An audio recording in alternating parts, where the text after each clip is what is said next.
Olá, seja bem-vindo a esse nosso bate-papo de hoje. Hoje vamos falar do isolamento social, desafios e oportunidades. Eu sei que esse tema tem sido explorado e talvez você diga, não aguento mais ouvir falar disso.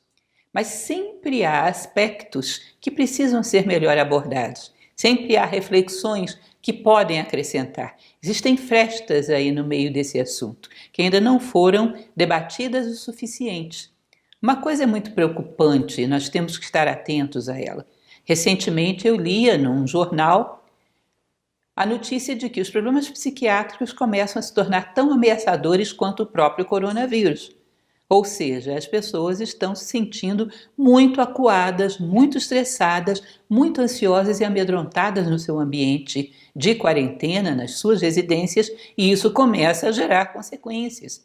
Isso começa a ser assustador. Então, nós temos que tratar com bastante calma e consciência de todos esses detalhes, esses meandros, de uma coisa que parece tão simples, simplesmente ficar em casa, mas não é tão simples assim.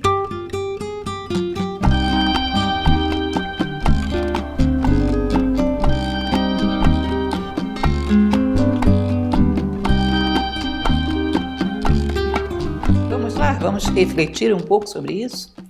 Então, todos sabemos que a estratégia dos governos em geral tem sido: fique em casa, para evitar que haja um maior número de contaminados que o sistema de saúde não seria capaz de suportar. Todos conhecemos todas essas justificativas. Sabemos também que isso exige que a gente quebre toda a nossa rotina convencional e gere uma nova rotina dentro do ambiente residencial, dentro do ambiente familiar.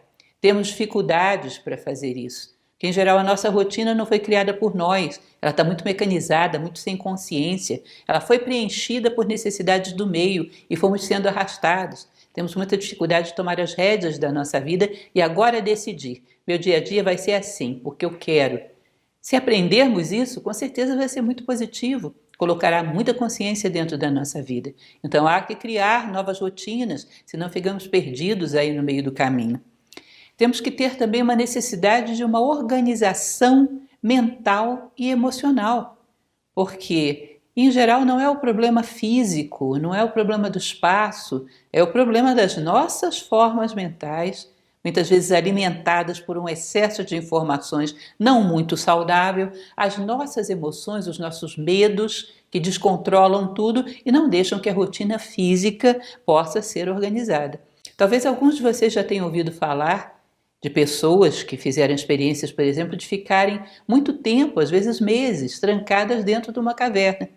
E como conseguiram manter a lucidez, como conseguiram se manter bem, às vezes por um tempo, muitos dias, bastante razoável, foi exatamente respeitando o movimento circadiano, ou seja, os ciclos da vida. Você imagina dentro de uma caverna, com uma iluminação artificial, sem fazer a mínima ideia se é noite ou dia, porque a escuridão é absoluta, uma pessoa ter um horário para acordar, ter um horário para dormir, ter um horário para fazer as suas refeições. E as pessoas que fizeram isso, ao sair, sempre disseram: se não fosse isso, se não fosse o respeito a esses ritmos, eu teria enlouquecido lá dentro. Lógico, não estamos numa situação tão radical.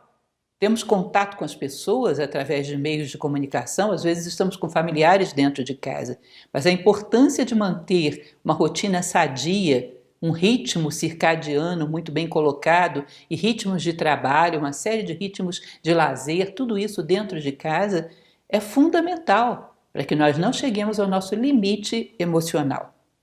Como ficou a nossa vida a partir da quarentena? Alguns começaram a fazer teletrabalho. E isso apresentou alguma dificuldade, como transferir o trabalho para dentro de casa, um ambiente que não estava adequado para isso, e isso já gerou um certo atrito. Outros tiveram simplesmente férias forçadas, ficaram às vezes numa situação ainda pior. Eu vejo que o pessoal que está fazendo teletrabalho às vezes está um pouco mais tranquilo. As férias forçadas geraram um espaço de ociosidade muito grande que as pessoas não sabem como preencher, não estão acostumadas a organizar a sua própria vida. Estão acostumados a receber esses imperativos de fora, através das demandas da sociedade. Não estão acostumados a ter as rédeas da sua vida inteiramente na sua mão, as rédeas do seu tempo inteiramente na sua mão. Isso é um outro problema. Crianças em casa, isso também, quem tem crianças dentro de casa ficou um pouco confuso, porque na verdade não está acostumado a conviver tanto tempo assim, dentro do dia, na sua vigília, com as crianças. Que as crianças também estressam, elas querem atenção o tempo todo e não sabem organizar, às vezes, os pais, nem a sua própria rotina, que dirá uma rotina para as crianças. Isso acaba sendo estressante para todo mundo. Convivência familiar em espaços pequenos, também isso, ainda que o espaço seja maior, mas dependendo do número de pessoas que estão ali, às vezes as pessoas se sentem sem privacidade, sem liberdade, começam a ficar incomodadas umas com as outras, começam a aflorar conflitos. Todos esses são elementos que nós estamos convivendo com eles nesse momento. E ainda há os solitários, que estão sozinhos dentro da sua casa. A falta do contato físico e às vezes a mera conversa para eles não supre essa necessidade.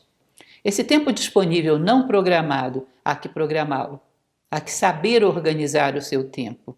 O prejuízo financeiro também é um outro elemento complicado. Há que saber organizar as suas finanças de uma maneira que você possa ter o mínimo gasto e uma sobrevivência em condições de controle o máximo possível, e só o fato de ter que baixar um padrão de consumo, ter que diminuir um padrão de, digamos assim, variedade de alimentos, ter que viver de uma forma mais restrita, isso muitas vezes já é um fator desestabilizante. Falta de contato físico, como falamos. O trabalho da casa, isso é uma outra coisa interessante. Às vezes somos estranhos para a nossa casa. Temos lá um funcionário, uma funcionária que vem, cuida daquilo para a gente, passamos o dia inteiro fora, não sabemos o trabalho que dá manter a nossa casa em boas condições, não sabemos o trabalho que dá fazer uma refeição simples para nós mesmos todos os dias. Quando se está sozinho, então é complicadíssimo ter ânimo para fazer essa refeição simples para você mesmo todos os dias. E às vezes nós, que estamos acostumados a estar sentados no escritório fazendo um trabalho mecânico, na primeira faxina ficamos esgotados. Não temos a forma física para isso. Isso é um outro fator complicador também. Preocupação com a proteção de si mesmo e da sua família, o medo. A gente às vezes chega quase que uma neura. Por onde pode entrar vírus nessa casa?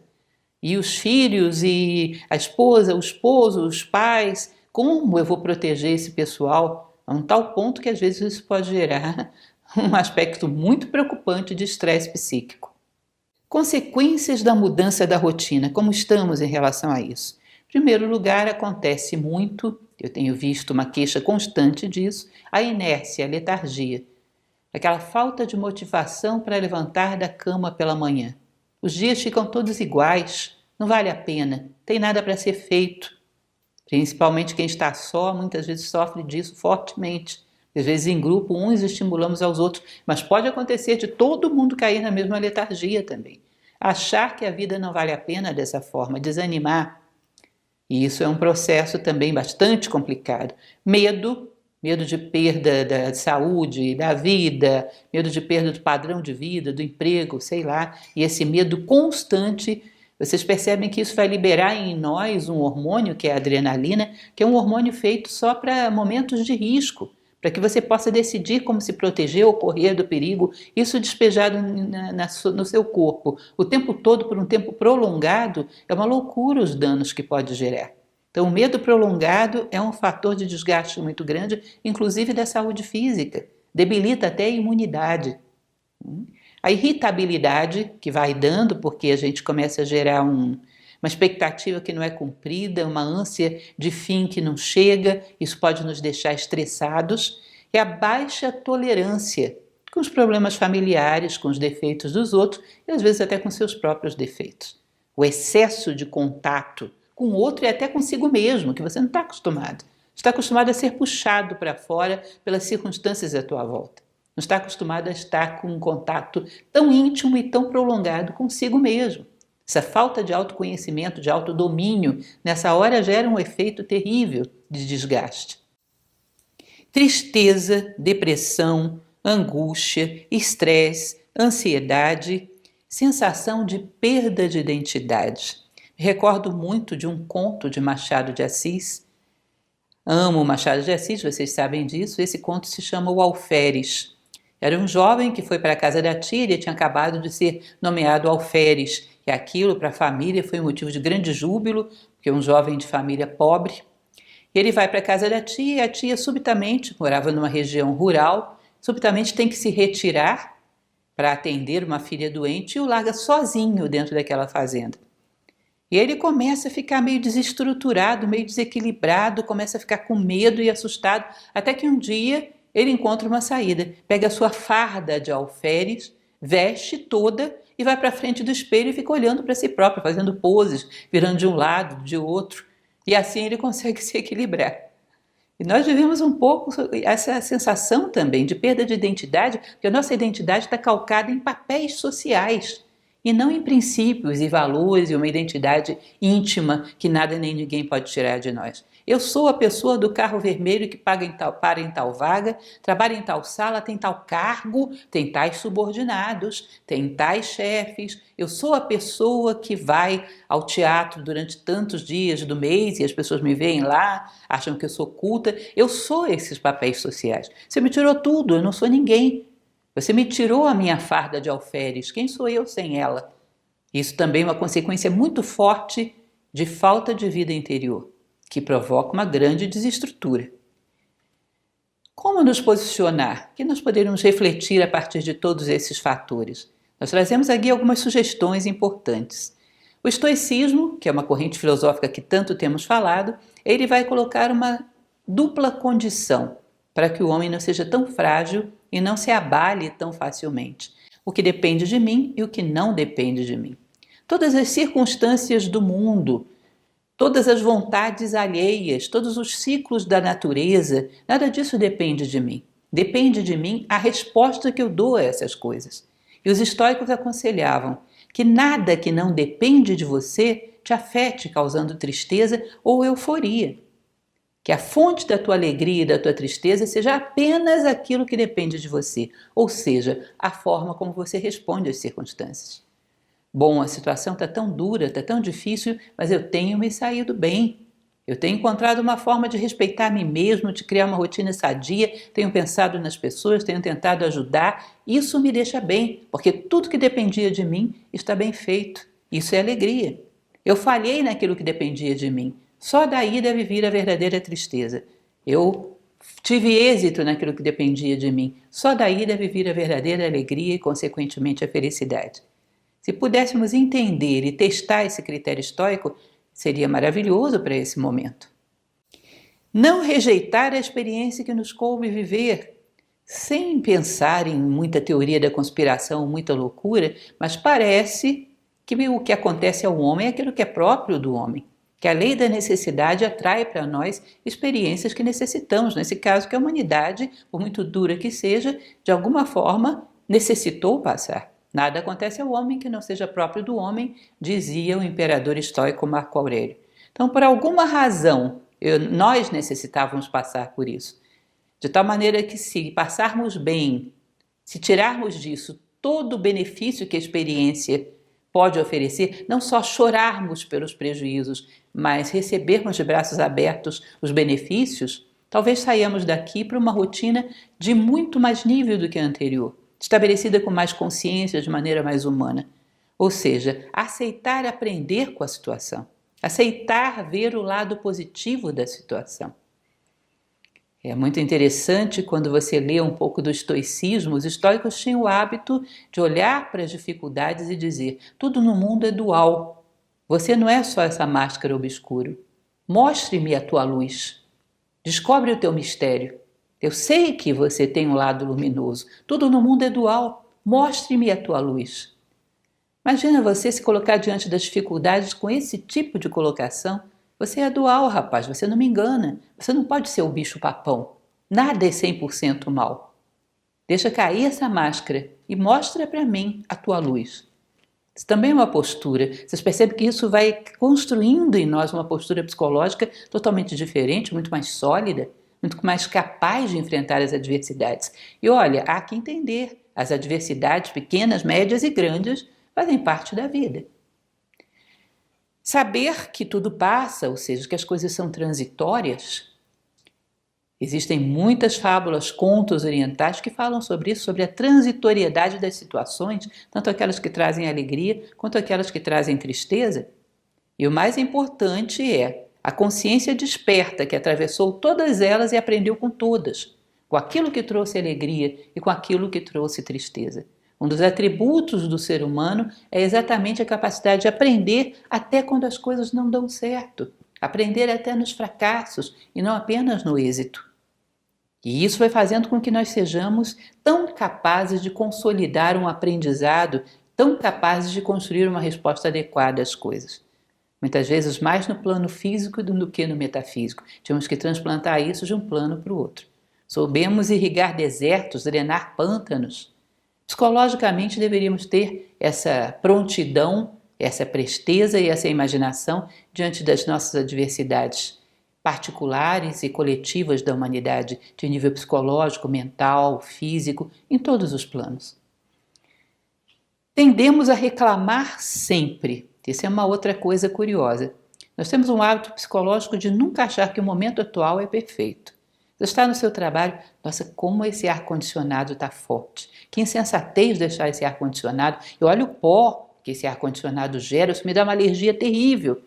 Você está na rua, nossa, que calor horroroso. E essa cidade engarrafada desse jeito, eu tenho que passar por esse calor. Que insensatez não ter mais vias que evitem que a gente tenha que ficar parado nesse calor. Você está em casa, nossa, que dia quente, que dia frio, que dia chuvoso. Nós temos o hábito de procurar defeito em tudo. Nós nunca nos sentimos tão confortáveis assim. Portanto, pode ser que esse momento não tenha tantos defeitos assim. Mas o teu hábito de procurar o defeito em tudo esteja piorando a situação. Ah, mas eu estou encarcerado. Para olhar a sua vida normal. Quanto tempo você dedica a andar pela natureza, a ter um contato com a natureza, a ter uma reflexão que te leve a pensar fora da caixinha? Você vive encarcerado, meu caro. 8 horas dentro de um ambiente de trabalho, depois se tem um curso universitário, alguma coisa, são 4 horas ali dentro daquela salinha, depois vai para casa, sei lá quantas horas dentro daquela casa, ou seja, você está sempre encarcerado. Tanto do ponto de vista físico, só que são uns cárceres assim diversificados, mas não muitos, quanto do ponto de vista psicológico, pensando nas mesmas coisas, falando as mesmas coisas, buscando as mesmas coisas. Muito pouca liberdade nós temos em geral. Portanto, não podemos tanto lamentar a perda de uma coisa que nunca tivemos. Isso é insensato. Não se pode perder aquilo que você nunca ganhou.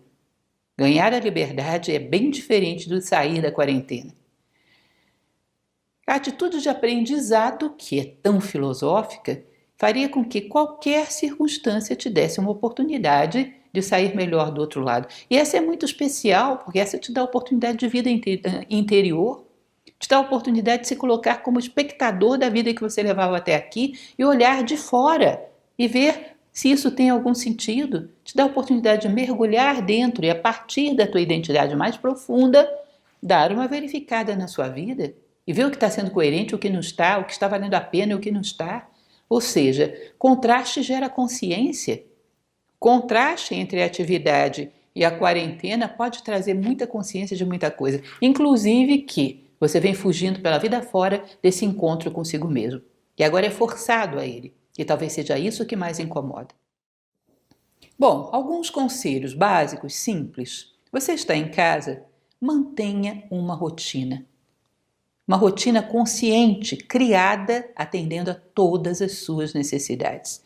Então eu tenho tempo para o meu trabalho, vou selecionar um cantinho da casa, muito pequenininho que seja, e vou combinar com as pessoas da casa. Nesse horário vocês não vão lá. Ah, mas eu tenho crianças em casa, já vamos falar sobre isso. Você tem que criar rotinas para as crianças também e ensiná-las a como obedecê-las. Evitar estar dentro de casa, por exemplo, uma das coisas que gera um estado psicológico terrível é a tal da síndrome do pijama. Eu vou para o trabalho, eu vou colocar uma roupa adequada para o trabalho. Pijama é só para dormir. Cada ambiente onde eu estou fazendo uma coisa, portanto, a roupa adequada para aquilo. A casa organizada ao máximo possível e dentro daquele espaço, desse palco pequeno que você está circulando, você faz o seu show da melhor maneira possível. Porque, de qualquer maneira, o palco da vida nunca é tão grande assim. Muitas vezes passamos a nossa vida inteira girando em torno do mesmo ponto. Ou seja, o palco que a vida nos deu, vamos dentro dele desempenhar o nosso papel da melhor maneira possível. Bom, prejuízos financeiros. Nós temos que parar de estar apegado a hábitos normais, comuns da nossa vida e pensar como ser econômicos mesmo. Bom, eu preciso ir de novo ao supermercado? Não, vamos ver se eu vario com aquilo que eu tenho. Eu preciso tanto assim de tanta coisa? Não, vamos ver se eu consigo fazer o melhor possível com aquilo que tenho. Se prolongo o prazo das compras, se gasto o mínimo possível. Não vá liberar as suas angústias entrando para comprar 1000 coisas pela internet que você não necessita. Ou seja, ter uma certa consciência de que nós passamos por um momento financeiro delicado, fazer economia e pensar um pouco também no outro. Isso é uma coisa muito interessante, porque isso alivia em muito as nossas angústias. Será que eu tenho um dinheirinho sobrando para aportar a alguma instituição que está fazendo alguma coisa, dando cestas básicas, dando marmitas, dando alguma coisa? Sem sair de casa, eu posso fazer alguma coisa assim. Posso reservar um dinheirinho para que o drama financeiro do outro não seja tão grave assim, já que o meu não está tão agressivo, está dando para manter, eu posso pegar aí, cortar uma gordurinha e ajudar alguém. Com certeza isso vai te fazer sentir muito melhor. Ou seja, organização do espaço, organização financeira, organização do tempo, organização da rotina de todos os moradores da casa. Uma coisa interessante, quando Nova Acrópole veio para o Brasil, o professor Michel Echenique, hoje já falecido, que trouxe Nova Acrópole para o Brasil, ele contava uma história muito interessante. Ele dizia que quando um grande general da história ia para a guerra, no meio do caminho, ele parava várias vezes para conversar com todas as pessoas que encontrava. Aquele general que era invicto, nunca tinha perdido uma batalha, quando ele passa por um grupo de agricultores que estão trabalhando no campo, ele para e fica um dia inteiro ali, conversando com aqueles agricultores, trabalhando a terra com eles, e depois ele prossegue. Adiante, esse general, a caminho da guerra, encontra alguns construtores fazendo uma ponte, e ele para o exército, vai lá, passa um dia conversando com esses construtores e vai embora. E um oficial, um pouco intrigado com aquilo, porque tanto tempo perdido no meio do caminho, tendo uma guerra pela frente, um dia pergunta a esse general: por que o senhor faz isso? Se fosse eu iria direto para a guerra, é uma coisa necessária, premente. E o general responde: por isso você não é vitorioso sempre, por isso você não é um general. Porque o mais importante em relação ao futuro é saber estabelecer uma rede de relações. Eu paro com esses agricultores, entendo o mundo deles e eles entendem o meu, explico para onde eu estou indo, por que eu travo essa guerra, entendo a necessidade deles, eles entendem a minha, criamos um vínculo. Se nós viermos a ter uma batalha longa, que provavelmente será, se esgotarem os nossos mantimentos, com certeza se eu pedir a esses agricultores, eles me mandarão comida. Também paro e converso com esses construtores. Eles estão construindo algo, eu explico o que eu estou construindo. Explico a minha causa, entendo a deles. Explico o meu drama, entro no drama deles. Se em algum momento nós precisarmos ir no encalço do inimigo e tivermos algum barranco pela frente para atravessar, se eu chamar esses homens, eles me ajudam a construir uma ponte. E assim nós vamos vencendo juntos todas as adversidades. Por isso sou um general vitorioso.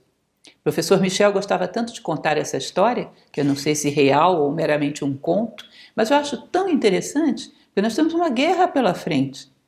E essa história é mais verídica do que nunca nesse momento. Se soubermos estabelecer boas relações, temos chance de colocar o inimigo para correr. Temos chance de tocar para frente esse problema grave se estivermos juntos. Seja o que for que esteja pela frente. Se estivermos juntos, temos chance. Então é muito interessante quando nós começamos a colocar na nossa rotina um elemento. Como estabelecer laços. Como ajudar para que todos saiamos dessa juntos. Solidariedade agora é uma questão de sobrevivência. É uma obrigação sempre, mas agora é uma necessidade e premente. Em relação a entreter os filhos, você pode estabelecer uma rotina para os seus filhos. Eles querem a sua companhia, você pode explicar. Pode fazer um sistema de revezamento, onde cada hora que eles te deixam trabalhar, depois você tem uma meia hora para estar com eles. Se é um casal, reveza isso.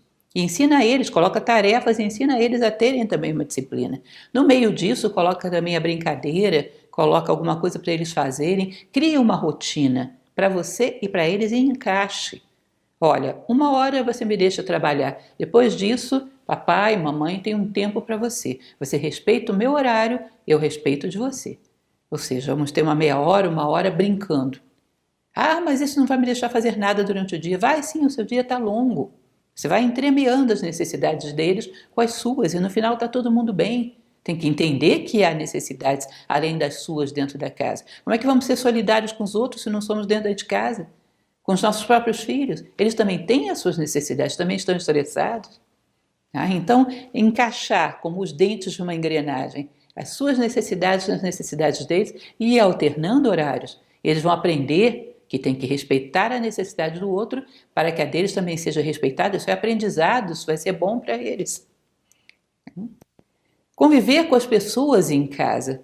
Isso é muito importante que, por muito pequeno que seja o espaço, deixe as pessoas terem um pouco de solidão. Deixe as pessoas terem privacidade. Ah, nós moramos num apartamento de 1 quarto e somos 2 pessoas. Olha, um fica no quarto, outro fica na sala um tempinho. Dá privacidade, dá espaço para o outro, dá o direito a um pouco de solidão. Cuidado, porque muita proximidade forçada e um certo desequilíbrio emocional, isso pode ser um foco de atrito violento. Isso pode gerar um incêndio no relacionamento. Portanto, caros, sobretudo casais que são muito propensos a isso, não é momento para lembrar de mágoas do passado. Não é momento para discutir relação.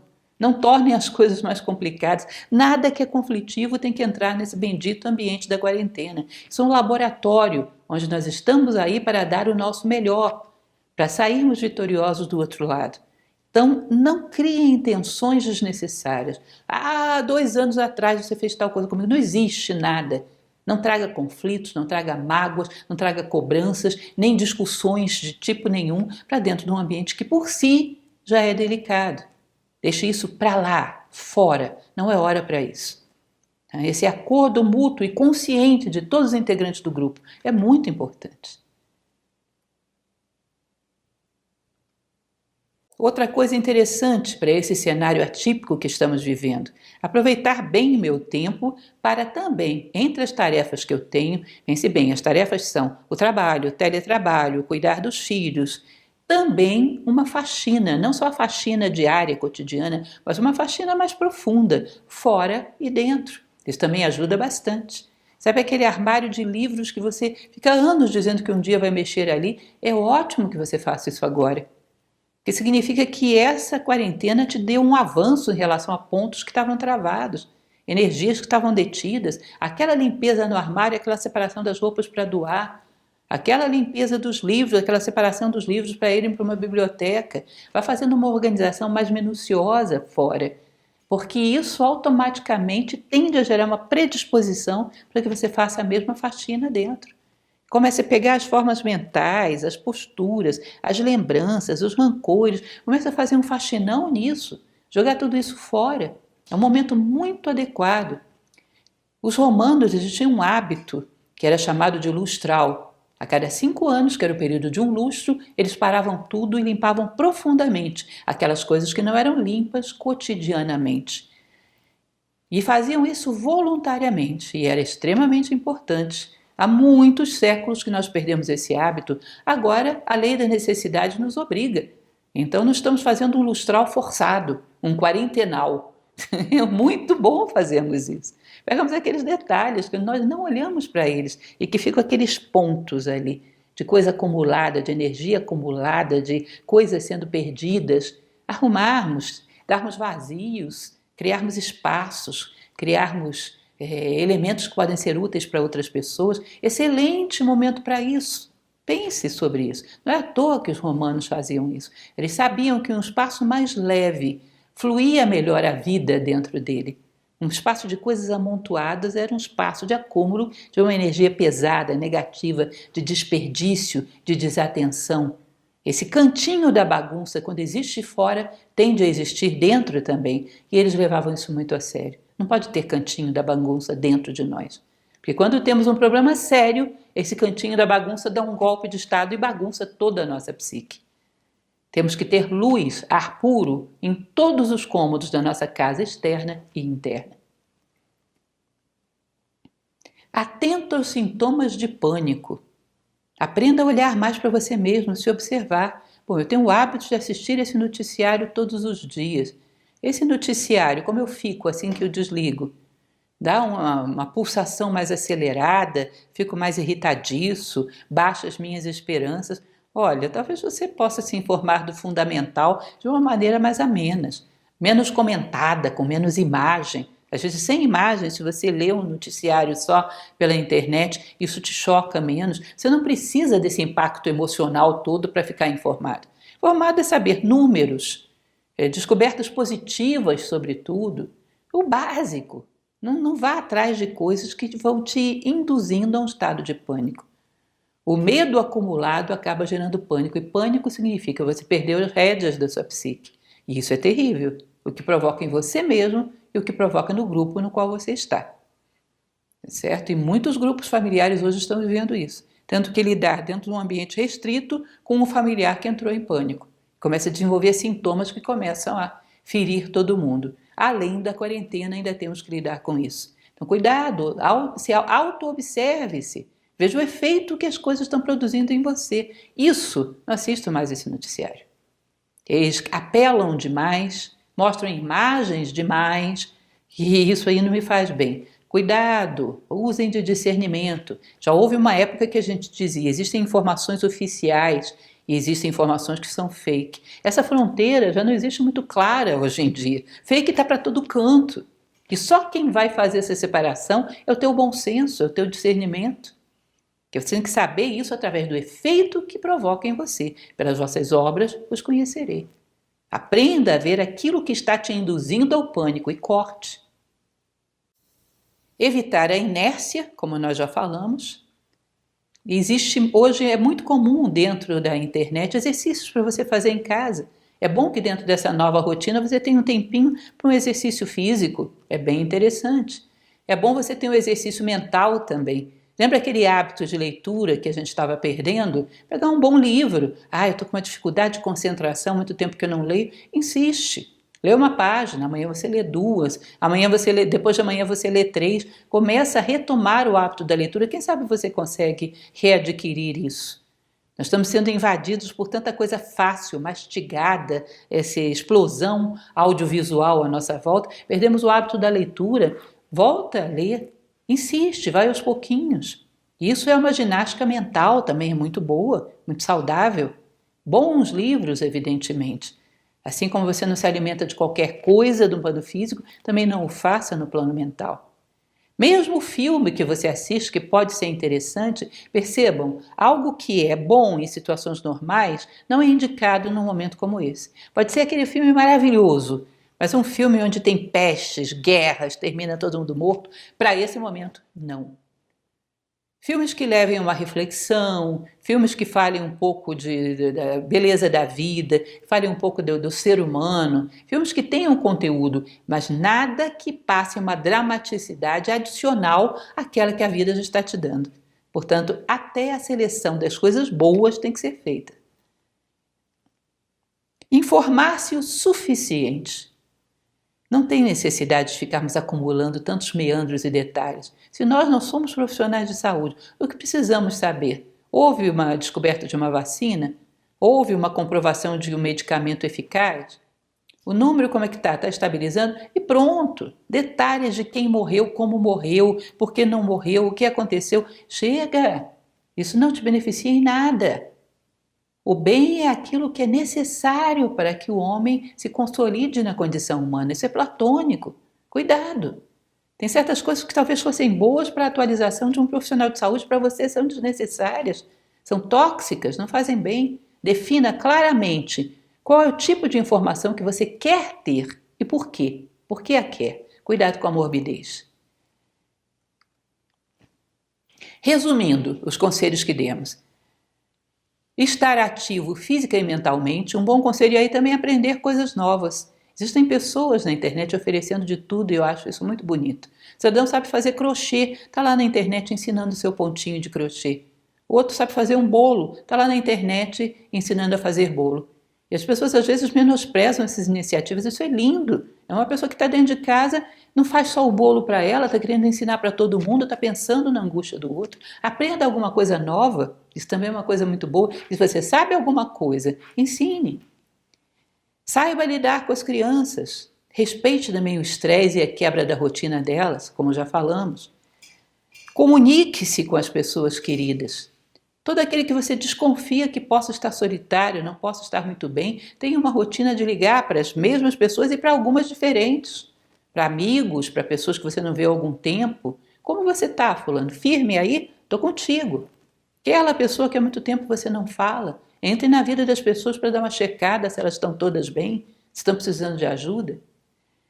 Pensar mais no outro. Isso é um conselho que eu acho que fecha, porque é maravilhoso. Helena Blavatsky, que recebia todos os seus ensinamentos, era uma aprendiz de determinados mestres orientais, ela dizia: quanto mais eu penso em mim, mais esqueço do mestre. Quanto mais penso no mestre, mais esqueço de mim. O mestre nessa situação é a solidariedade, a fraternidade, a busca de empatia, de sairmos dessas juntas. Isso é o mestre. Quando você pensa nisso, você esquece de si próprio. Esquecer de si próprio de vez em quando é bom, senão você fica se vitimizando, fica com pensamentos catastróficos, daqui a pouco está desenvolvendo sintomas psicológicos de doença, isso é uma loucura. Então, cuidado, não pense tanto em si próprio, no seu próprio sofrimento. Lembre um pouco do outro. Cada vez que quiser se virar de maneira meio mórbida, meio vitimista, pense no outro. Fulano, será que está bem? Fulano que trabalha para mim, será que está tendo comida na casa dele? Fulano que é o porteiro do prédio? Fulano que mora em tal lugar? O comerciantezinho ali da esquina, como é que será que ele está? Se tiver como entrar em contato, entre. Se tiver como ajudar, ajude. Quanto mais você pensar no outro, melhor você ficará. E você vai perceber uma coisa maravilhosa que na nossa rotina louca tínhamos esquecido, que a solidariedade nos alimenta psicologicamente. Não existe nada melhor para a saúde mental do homem do que a prática do bem. Isso para mim é um axioma. Você vai perceber que compensa todas as dificuldades. Hoje eu minimizei a dor de alguém. Isso dá uma estabilidade emocional fantástica. Experimente. E isso nos faz crescer. Bom, concluindo, isso é o que eu gostaria de trazer para vocês. Eu fecho com uma frase que diz: a felicidade se mede em termos de qualidade de vida interior. E é assim mesmo. Desenvolva uma vida interior que te torne mais humano, que interaja de forma mais humana com o meio. E isso vai te fazer sair disso muito maior do que você entrou. Eu espero que nós possamos sair juntos, mais juntos do que nunca, e maiores. E me coloco à disposição, porque isso também me faz bem. Procurar estar à disposição e percebendo, tentando pensar como eu posso ser útil para que você fique bem no meio disso tudo. Convido você a vir comigo fazer a mesma coisa. Eu adoraria aprender como é que você faz aquele bolo. Por que você não me mostra? Muito obrigada.